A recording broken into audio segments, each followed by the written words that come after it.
Gênesis capítulo 14. Olha, esse é um capítulo que tem de tudo, sabe? Tem batalha, tem reis, alianças, mas no meio disso tudo acontece um dos encontros mais misteriosos de toda a Bíblia.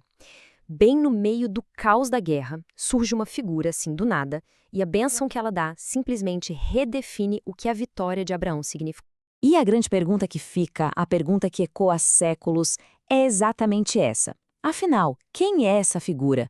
Um sacerdote rei que aparece, abençoa o patriarca Abraão e some. Desaparece tão rápido quanto surgiu. Vamos mergulhar nessa história. A narrativa já começa num cenário de puro conflito. E é justamente desse pano de fundo, desse caos, que emerge um personagem cuja presença é tão inesperada quanto, a gente vai ver, profunda. E se não bastasse o mistério ali em Gênesis, séculos depois o livro de Hebreus joga mais lenha nessa fogueira. Como uma descrição dessas, sem pai, sem mãe, sem genealogia, fica claro que essa não é uma pessoa comum, tem algo muito maior acontecendo aqui. Mas, antes da gente chegar nesse encontro com o sacerdote rei, a gente precisa entender o contexto. Por que Abraão estava ali, no meio de uma guerra? Bom, tudo começa não com uma visão ou algo do tipo, mas com uma emergência familiar que pedia uma ação imediata. O cenário político era tenso. Pensa só. Por 12 anos, 5 reis locais pagaram tributo para um poder estrangeiro, um rei da Mesopotâmia. No 13º ano, eles se cansaram e se rebelaram. Um ano depois, no 14º, a resposta militar veio, e veio com tudo. E a consequência da derrota é brutal. A cidade de Sodoma, que era uma das rebeldes, é completamente saqueada pelos reis vitoriosos que vieram do leste. E é aqui que um conflito entre nações vira um problema pessoal. Ló, o sobrinho de Abraão, que morava em Sodoma, é levado como prisioneiro.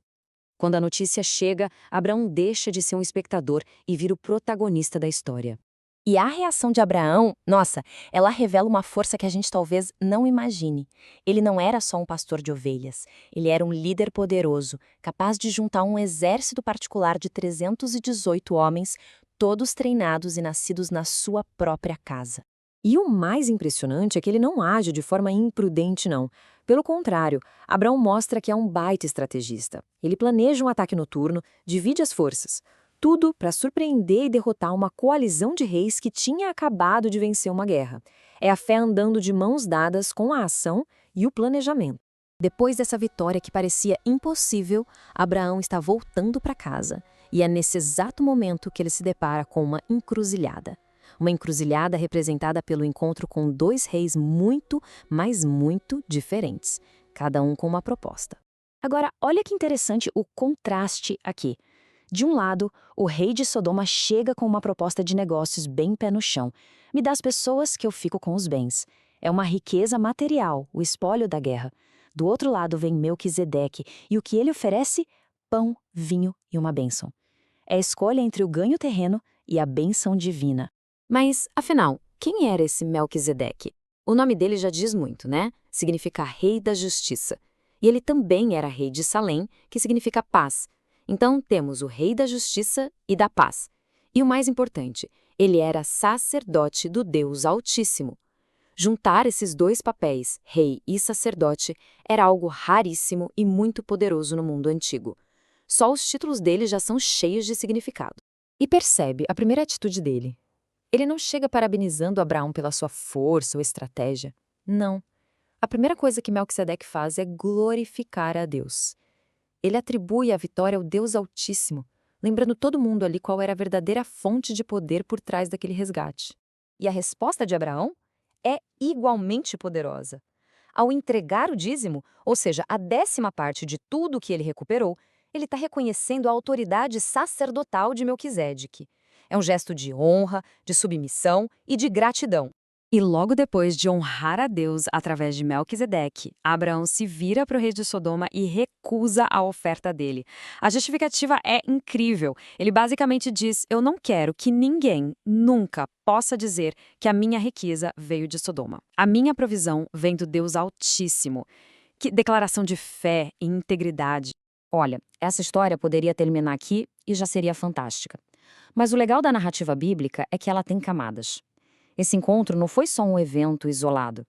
Séculos depois, ele seria revisitado para revelar algo muito mais profundo.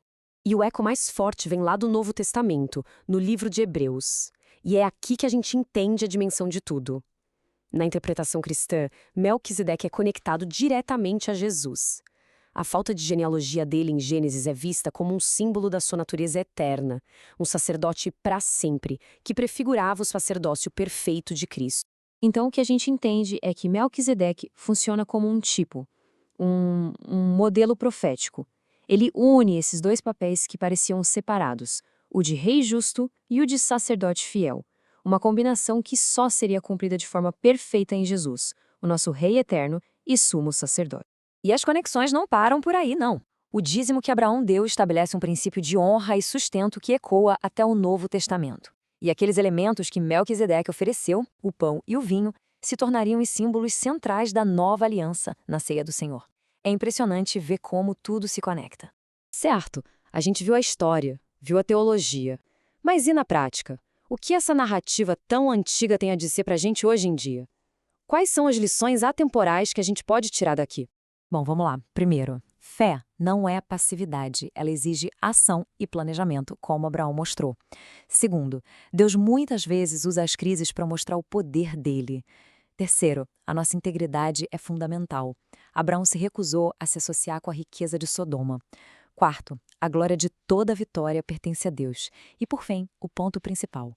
Tudo na história aponta para Jesus como nosso verdadeiro rei de justiça e de paz. E tudo isso nos deixa com uma pergunta para a gente pensar.